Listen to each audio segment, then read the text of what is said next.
سب سے پہلے ہمارا منہج کیا ہے؟ ہمارے منہج کی بنیادی چیز یہ ہے کہ ہم کتاب و سنت کا التزام کرتے ہیں۔ ہمارے علم کا ذریعہ کیا ہے؟ کتاب و سنت۔ کتاب کون سی؟ قرآن۔ سنت کس کی؟ محمد الرسول اللہ صلی اللہ علیہ وسلم کی۔ سنت کس کو کہتے ہیں؟ جس پر اللہ کے نبی صلی اللہ علیہ وسلم اپنے صحابہ کے ساتھ قائم و دائم تھے، اس کو سنت کہتے ہیں۔ تو ہم کتاب و سنت کو اپنے لیے رہنما بناتے ہیں۔ عقیدہ وہ بناتے ہیں جو کتاب و سنت سے ثابت ہے، اعمال میں وہ عمل لیتے ہیں جو کتاب و سنت سے ثابت ہے۔ اگر کوئی چیز کتاب و سنت میں نہیں ہے، بعد کے دور میں ایجاد کی گئی ہے، اگر اس کی بنیاد کتاب و سنت پر ہے تو ہم قبول کرتے ہیں، اگر نہیں ہے تو قبول نہیں کرتے ہیں۔ اگر کوئی آدمی عبادات میں، دین میں اپنی طرف سے کچھ نکالتا ہے، اس چیز کو ہم قبول نہیں کرتے ہیں۔ لہٰذا ہمارے لیے اگر کوئی اسوہ اور نمونہ ہے تو محمد رسول اللہ صلی اللہ علیہ وسلم ہے۔ یہ ہمارا پہلا اصول ہے۔ حلال و حرام ہو، عقیدہ ہو، عبادات ہوں، معاشرتی آداب ہوں، ان تمام چیزوں کے سلسلے میں ہم زندگی گزارنے کا اصول اور اسوہ اور نمونہ کے طور پر کتاب و سنت محمد رسول اللہ صلی اللہ علیہ وسلم کی شخصیت کو اختیار کرتے ہیں۔ یہ پہلا اصول ہے۔ دوسرے، اب اس کی تفصیل بھی میں ذکر کر سکتا تھا، لیکن اس کو آپ بس یاد رکھیں، مزید تفصیل آپ اہل علم سے پوچھیں۔ نمبر 2، کتاب و سنت میں ہمارا عقیدہ یہ ہے کہ قرآن میں اور حدیث میں ٹکراؤ نہیں ہے۔ ہمارا یہ عقیدہ ہے، ہمارا یہ منہج ہے کہ کتاب و سنت دونوں ایک دوسرے کی تصدیق اور تائید کرتے ہیں۔ اللہ کے نبی صلی اللہ علیہ وسلم کی سنتیں، آپ کی باتیں، احادیث قرآن کی بات کو مزید واضح کرتی ہیں۔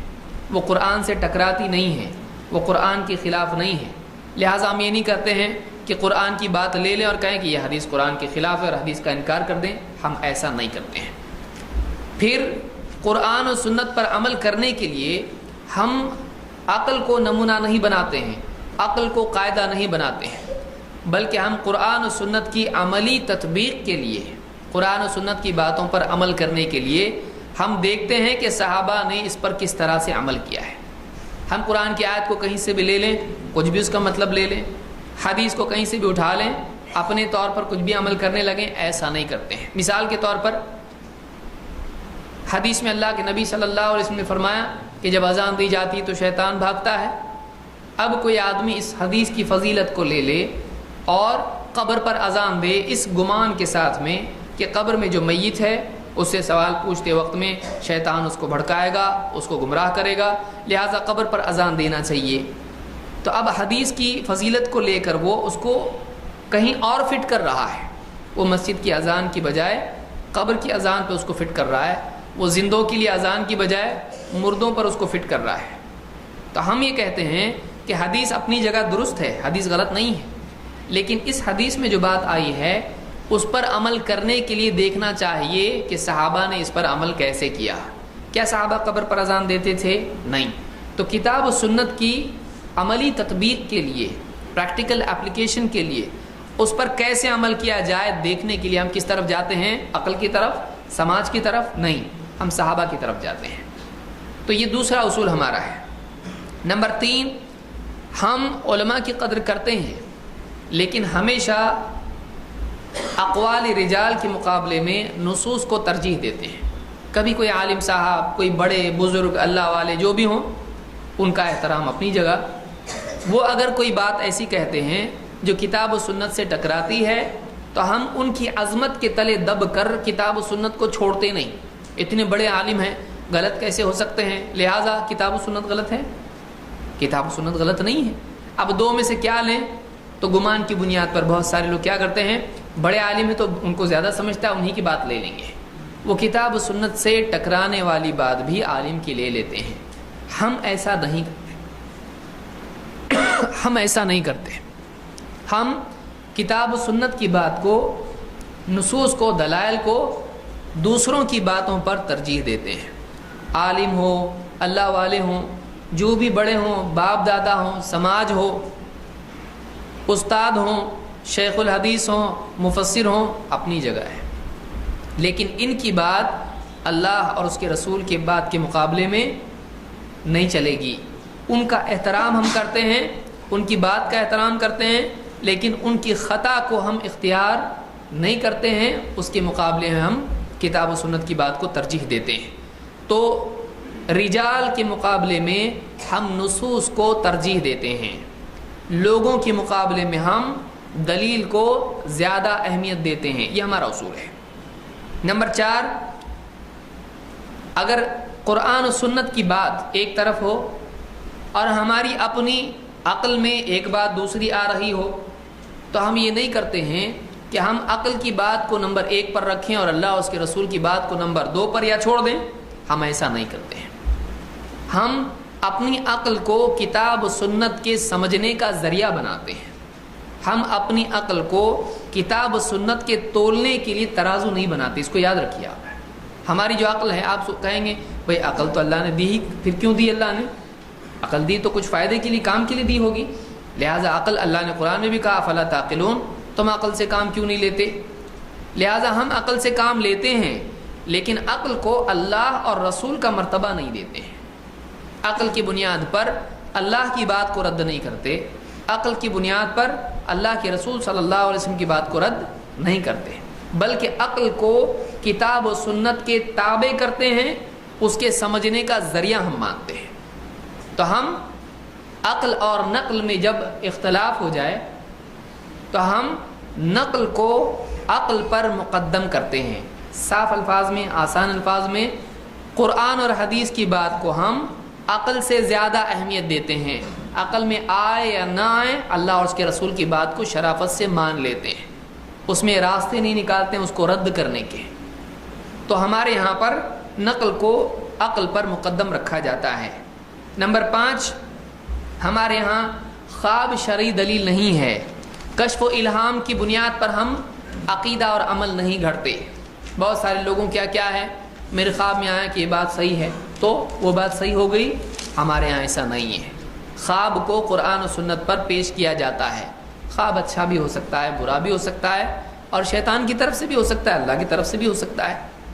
تو قرآن و سنت کے مقابلے میں خواب کو دلیل نہیں بناتے ہیں، نہ خود خواب کو ہم قرآن و سنت کی طرح دلیل بناتے ہیں۔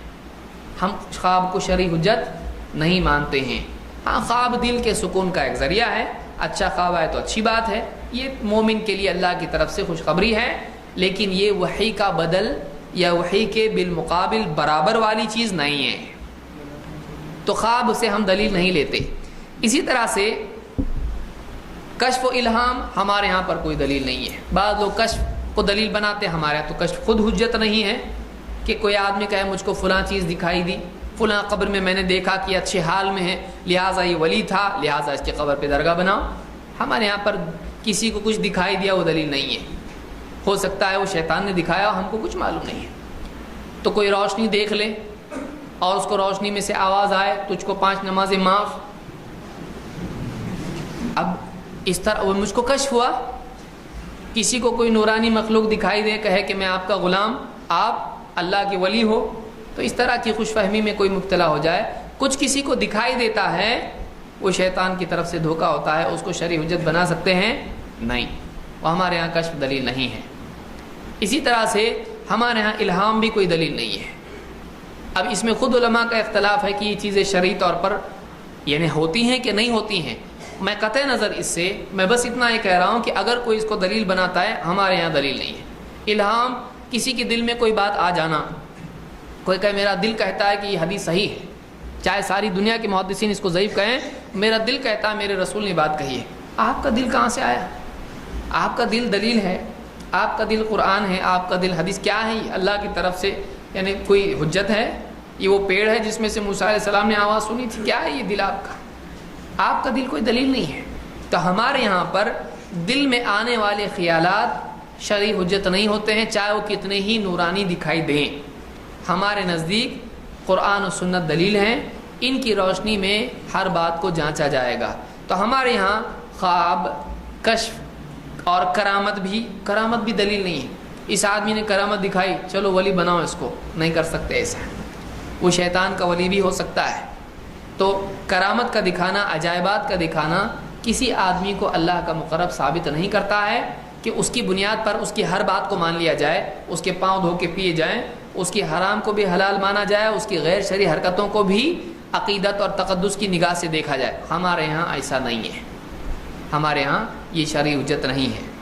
نمبر 6، ہمارے یہاں پر ضعیف حدیثیں دلیل نہیں ہوتی ہیں، قصے کہانیاں دلیل نہیں ہوتے ہیں۔ بہت سارے لوگ فلاں بزرگ کا قصہ ہے لہٰذا اس سے یہ بات معلوم ہوئی کہ ایسا بھی ہوتا ہے، تو کسی بزرگ کا قصہ ہے اس سے عقیدہ نکال لیا جائے، کسی بزرگ کا واقعہ ہے اس سے شرعی کوئی حلال و حرام کا مسئلہ لیا جائے۔ ہمارے یہاں قصے کہانیاں دلیل نہیں ہوتے ہیں۔ ہم صحیح قصوں کو مانتے ہیں لیکن تاریخی اعتبار سے مانتے ہیں کہ ٹھیک ہے ایسا کسی کے ساتھ ہوا ہوگا، لیکن اس سے شرعی مسئلہ شرعی عقیدہ نہیں نکالتے ہیں۔ اسی طرح سے ہمارے یہاں پر اللہ کے نبی صلی اللہ علیہ وسلم کا نام لے کر کچھ کہا جائے وہ دلیل نہیں بن جاتا ہے، اس کو جانچا جاتا ہے کہ واقعی اس کے پہنچانے والے معتبر ہیں یا نہیں، وہ حدیث صحیح ہے یا نہیں۔ اگر وہ حدیث صحیح یا حسن درجے کی ہوتی ہے تو عقیدے اور عمل اور فضائل اور مسائل دونوں میں ہم اس کو تسلیم کرتے ہیں، لیکن اگر وہ حدیث صحیح نہیں ہے، وہ حدیث ضعیف ہے، تو ایسی حدیث ہمارے یہاں پر عقیدہ اور احکام میں تو دور فضائل میں بھی لی نہیں جاتی۔ ہمارے نزدیک یہ اصول ہے کہ فضائل میں بھی صحیح حدیث ہونا چاہیے یا کم سے کم حسن حدیث ہونا چاہیے۔ یہی امام مسلم کا بھی منہج ہے جو انہوں نے اپنی صحیح کے مقدمے میں ذکر کیا ہے۔ کیوں؟ اس لیے کہ ہمارے نزدیک اللہ کے رسول صلی اللہ علیہ وسلم کا نام لے کر کوئی بات بولنا صحیح نہیں ہے جب تک کہ واقعی وہ بات نبی صلی اللہ علیہ وسلم کے نام سے بتانے والے لوگ معتبر اس کے بتانے والے نہ ہوں، جب تک کہ وہ معتبر ذریعوں سے نہ ملی ہو تب تک کہ ہم اس پر نہ عمل کرتے ہیں، نہ اس سے عقیدہ لیتے ہیں، نہ اس سے فضائل لیتے ہیں۔ تو ہمارے یہاں پر صحیح احادیث و آثار پر اعتماد ہے۔ صحابہ کے نام کے سلسلے میں بھی یہی اصول ہمارے پاس ہے کہ سلف کے نام سے، صحابہ کے نام سے کوئی آدمی کوئی بات بیان کر رہا ہے وہ بھی صحیح سند کے ساتھ آنا چاہیے، ورنہ ہم اس کو تسلیم نہیں کرتے ہیں۔ نمبر 7، کسی مسئلے میں ہم ایسا نہیں کرتے ہیں کہ ایک حدیث لے لیں یہاں سے اور باقی اس کے طرق کو نظر انداز کر دیں۔ اپنی مرضی سے کوئی حدیث لے لی، باقی دوسری دلیلوں کو نظر انداز کر دیا، ایسا ہم نہیں کرتے ہیں۔ ہم کیا کرتے ہیں؟ قرآن و سنت کے تمام اس مسئلے سے جڑے ہوئے معاملات کو، تمام دلیلوں کو جمع کر کے ان سے جو بات نکلتی ہے وہ بات لیتے ہیں، ان سے جو بات نکلتی ہے اس کو ہم لیتے ہیں۔ تو ایک حدیث کہیں سے بھی اٹھا لی اور اس پر عمل کرنا شروع کر دیا، نہیں۔ ہم دیکھتے ہیں کہ اس باب میں ہو سکتا ہے وہ حدیث منسوخ ہو سکتا ہے اس حدیث میں کچھ اور زیادتی موجود ہو جس سے مسئلہ اور واضح ہو جائے۔ تو ایسی کئی حدیثیں ہوتی ہیں جو ایک راوی آدھی بیان کرتا ہے اور اس میں اور کچھ بچی ہوئی بات ہوتی ہے، واقعے کا پس منظر ہوتا ہے یا اس سے بڑھ کے کوئی بات ہوتی ہے، یا اس کے بعد آپ صلی اللہ علیہ وسلم نے جو جملہ بیان کیا ہوتا ہے اس سے بات مزید واضح ہوتی ہے۔ تو کسی بھی مسئلے میں ہم تمام دلیلیں جو اس مسئلے سے جڑی ہیں ان کو جمع کر کے پھر مسئلے کا استنباط کر کے اس سے معنی اخذ کرتے ہیں۔ کہیں سے بھی کوئی وہ حدیث اٹھا لی اور اس پر عمل شروع کر دیا، ایسا ہم نہیں کرتے ہیں۔ تو کسی مسئلے میں تمام نصوص کا جمع کر لینا یہ ہمارا اصول ہے۔ ادھورے علم کی بنیاد پر فتویٰ لینا یا دینا ہمارے یہاں اصول نہیں ہے۔ نمبر 8، ہم اجماع کو مانتے ہیں لیکن صرف اجماع کا دعویٰ کر دیا جائے اور ہم مان لیں، ایسا نہیں ہے، بلکہ ہم ثابت شدہ اجماع کو مانتے ہیں۔ کوئی معتبر عالم اگر بتاتا ہے کہ اجماع ہوا ہے اور واقعی مجتہدین میں سے کسی کا اس کے خلاف اجتہاد نہ ہو تو ہم تسلیم کرتے ہیں کہ یہ اجماع ہے۔ اگر مجتہدین میں سے کسی کا اختلاف اس سلسلے میں ہو تو پھر اس اجماع کو مجرد دعوے کی بنیاد پر ہم نہیں مانتے۔ سادہ الفاظ میں اجماع کے نام پہ کچھ بھی بول دے کوئی آدمی، ہم نہیں مانتے جب تک کہ اس کی دلیل نہ ہو۔ کوئی معتبر آدمی، کوئی معتبر عالم جو پچھلے زمانے کا ہو، بڑا عالم ہو، جو مسلمانوں کے اختلاف اور اجماع کے بارے میں گہری جانکاری رکھتا ہو، جب تک کہ ایسا عالم بیان نہ کرے ہم خالی اجماع کا نام لینے پر اجماع تسلیم نہیں کرتے ہیں۔ ہاں اجماع ہوتا ہے اس کو ہم مانتے ہیں، لیکن وہ اجماع کیسا ہونا چاہیے؟ ثابت شدہ اجماع ہونا چاہیے، صرف دعویٰ نہیں ہونا چاہیے۔ بہت سارے لوگ ایسے دعوے کر دیتے ہیں جن پر اجماع نہیں ہوا ہوتا ہے، جن پر علماء کا اختلاف پہلے سے موجود ہوتا ہے۔ نمبر 9، ہم کتاب و سنت کی روشنی میں کیے ہوئے اجتہاد کو تسلیم کرتے ہیں۔ بہت سارے لوگ یہ کہتے ہیں کہ لوگ قرآن و حدیث کی کو مانتے نہیں، یہ مجتہد کے اجتہاد کو تسلیم نہیں کرتے ہیں۔ ایسا نہیں ہے، ہم اس بات کو مانتے ہیں کہ بعد کے زمانے میں ایسے مسائل جو صراحت کے ساتھ قرآن و سنت میں نہ ہو، قرآن و سنت میں اشارتاً اس کا جواب موجود ہوگا، غور و فکر کر کے اس کا حل نکالا جا سکتا ہے۔ ایسے مثال کے طور پر ایک سوال کسی نے پوچھ لیا کہ اگر نماز میں کسی کا موبائل بجنے لگے اور اس میں موسیقی بھی ہو، اب وہ نماز میں اس کو بند کرے یا نہ کرے؟ ظاہر بات ہے، آپ قرآن و سنت میں آپ کو کہاں ملے گا کہ اگر موبائل بجنے لگے؟ تو موبائل تھا اس زمانے میں؟ نہیں تھا۔ تو اب اس کا جواب تو عالم صاحب کو دینا پڑے گا۔ اب وہ اگر بولتے ہیں کہ ہاں تو بھی دلیل کی ضرورت ہے، نہ تو بھی دلیل کی ضرورت ہے، اور کوئی آدمی اس میں اس کے پیچھے پڑ جائے موبائل کا لفظ قرآن و سنت میں بتاؤ، تو مولوی صاحب کہاں سے لا کے بتائیں گے؟ لیکن اس مسئلے میں حل قرآن و سنت میں موجود ہوگا، غور و فکر سے نکلے گا کہ کیا نماز میں ایسی حرکت کی جا سکتی ہے۔ تو ظاہر بات ہے، مثال کے طور پر اللہ کے نبی صلی اللہ علیہ وسلم نماز پڑھ رہے تھے، عبداللہ ابن عباس رضی اللہ تعالیٰ عنہ آ کر آپ کی بائیں جانب لیفٹ میں کھڑے ہو گئے۔ مقتدی کہاں کھڑا ہونا چاہیے؟ اگر دو ہی آدمی ہوں، امام اور مقتدی، تو ایسی صورت میں مقتدی کو امام کے دائیں طرف رائٹ میں کھڑا ہونا چاہیے۔ اب یہ صحابی آ کے کھڑے ہو گئے لیفٹ میں، اللہ کے نبی صلی اللہ علیہ وسلم نے اپنے ہاتھ سے پکڑ کے پیچھے سے ان کو اپنی دائیں طرف لیا۔ اس سے ایک بات یہ معلوم ہوئی کہ نماز میں ہاتھ باندھے ہونا چاہیے، لیکن اگر کوئی ایسی ضرورت پیش آ جائے جو نماز ہی سے متعلق ہو، جس کی نماز میں اصلاح کی ضرورت ہو، تو ایسی صورت میں حرکت ہاتھ کی جا سکتی ہے۔ جب ایک آدمی کو بائیں سے دائیں لے سکتے ہیں تو جیب کے موبائل کو نکال کر اس کو بند کرنا اسی قبیل سے ہے کہ نماز میں ایک منکر یا ایک خطا ہے، اس کی اصلاح نماز میں کی جا سکتی ہے۔ ابھی کہاں سے معلوم پڑا؟ قرآن و سنت میں۔ لیکن موبائل کا لفظ آپ کو ملے گا نہیں، تو یہ اجتہاد کے نتیجے میں جواب ملے گا۔ تو ہم مانتے ہیں کہ ایسے مسائل بعد میں آ سکتے ہیں جن کا صراحتاً لفظ بلفظ جواب کتاب و سنت میں نہیں ہوگا، لیکن اس کا جواب اشارتاً اس کا جواب کتاب و سنت میں ہوگا۔ یہ ہمارا یہ اصول یاد رکھیں۔ ہم یہ کہتے ہیں کہ قرآن و سنت میں سب ہے، لیکن کیسے ہے؟ کچھ صراحتاً ہے، کچھ اشارتاً ہے، کچھ تفصیلاً ہے، کچھ اجمالاً ہے۔ اب اس میں اجتہاد کرنے والا آدمی اس میں سے معنی نکال سکتا ہے۔ جیسے عبداللہ ابن عباس رضی اللہ عنہ کے سلسلے میں اللہ کے نبی صلی اللہ علیہ وسلم نے دعا کی تھی، اللہم فقہہ فی الدین وعلمہ التأویل، اے اللہ اس کو دین کی گہری سمجھ دے اور اس کو تفسیر کا علم دے، تأویل کا علم دے۔ تو دین کی گہری سمجھ ملنا کیا ہے؟ ایک آدمی قرآن و سنت میں غور فکر کر کے اس میں سے مسائل نکال سکے۔ تو ہم اجتہاد کو مانتے ہیں، اجماع کو بھی مانتے ہیں، لیکن وہ اجماع جو ثابت ہو اور وہ اجتہاد جو کتاب و سنت سے ٹکراتا نہ ہو، جو اس کی بنیاد پر ہو، محض عقل کی بنیاد پر نہ ہو۔ نمبر 10، ہم علماء کو مانتے ہیں اور علماء سے بلا تعصب استفادہ کرتے ہیں۔ جیسے عام طور سے امت آج بٹی ہوئی ہے کہ ہم امام ابو حنیفہ کی مانیں گے اور باقی 3 کو مانیں گے، ایک کی مانیں گے۔ یہ جو تفصیل ہے یہ کیوں؟ آپ باقی 3 کی بھی کیوں نہیں مانیں گے؟ امام ابو حنیفہ کو بھی مانیں گے، امام ابو حنیفہ کی بھی مانیں گے، لیکن امام شافعی، امام مالک، امام احمد کو مانیں گے، ان کی نہیں مانیں گے۔ تو یہ تفصیل کیوں؟ یہ تفریق کیوں؟ اگر وہ بھی حق پر تھے تو ان کی بھی ماننا چاہیے۔ یہ ہمارے اور وہ نہیں کیوں؟ کس نے بنایا ایسا؟ کس نے اصول دیا کہ ایک عالم کو ہم اپنائیں باقی کو چھوڑ دیں؟ تو اہل حدیث کا یہ اصول ہے کہ تمام اہل علم سے، تمام اہل حق سے بلا تعصب استفادہ کیا جائے۔ کوئی تعصب نہیں، یہ ہمارے وہ تمہارے۔ علماء کو بانٹ رہے ہم، کیسا بانٹ رہے ہم؟ اہل حق سب ہمارے، چاروں امام ہمارے، سارے محدثین ہمارے، سارے اللہ والے ہمارے، ہم سب سے فائدہ اٹھائیں گے، ہم سب کی تحقیق سے فائدہ اٹھائیں گے۔ پھر کسی کی تحقیق اگر کتاب و سنت سے ٹکراتی ہے اس کو ہم نہیں مانیں گے، لیکن ان کی مانیں گے۔ وہ بات نہیں مانیں گے، ان کو چھوڑ نہیں دیں گے، وہ بات چھوڑ دیں گے، اس عالم کو نہیں چھوڑیں گے۔ یہ ہمارا اصول ہے، سب سے پیارا اصول یہ ہے۔ سب سے انصاف اور عدل والا اصول یہ ہے، سب سے عقل مند اصول یہ ہے۔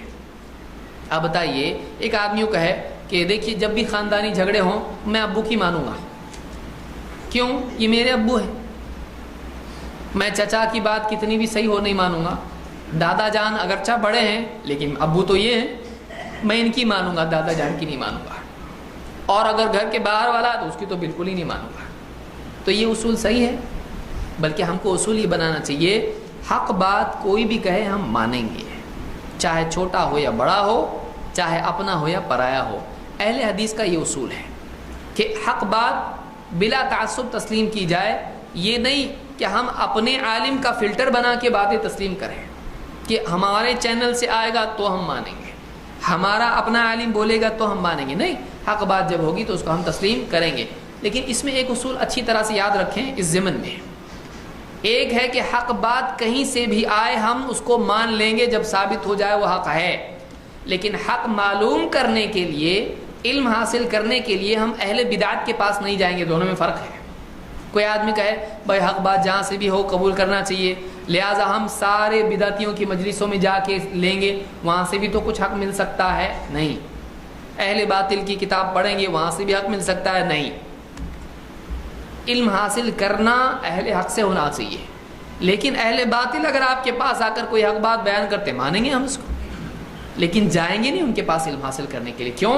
اس لیے کہ اہل باطل سے علم حاصل کرنا سلف کا طریقہ نہیں ہے، علم اہل حق سے ہی حاصل کیا جاتا ہے۔ ابن سیرین رحمۃ اللہ علیہ فرماتے ہیں ان ھذا العلم دین، یہ علم دین ہے، سارا علم کیا ہے؟ یہ تو دین ہے۔ ان ھذا العلم دین فانظروا عمن تأخذون دینکم، تم دیکھو تم دین کو کس سے حاصل کر رہے ہو، تو دین کس سے حاصل کر رہے ہو؟ اہل حق سے یا اہل باطل سے؟ دین کو اہل باطل سے حاصل نہیں کیا جاتا ہے، اہل حق سے حاصل کیا جاتا ہے۔ اللہ کے نبی صلی اللہ علیہ وسلم کیا فرماتے ہیں؟ اس سے پہلی مجلس میں نے بیان کیا، آپ نے فرمایا کہ الرجل علی دین خلیلہ فلینظر احدکم من یخالف، آدمی اپنے دوست کے دین پر ہوتا ہے تو دیکھیے وہ کس سے دوستی کر رہا ہے۔ تو دوستی سے آدمی کے دین پر اثر پڑتا ہے، استاد کا کتنا بڑا اثر پڑے گا۔ لہٰذا آدمی ایسے لوگوں سے ہی علم حاصل کرے جو اہل حق کی صف میں ہیں، اہل باطل کے پاس جانا علم حاصل کرنے کے لیے صحیح نہیں۔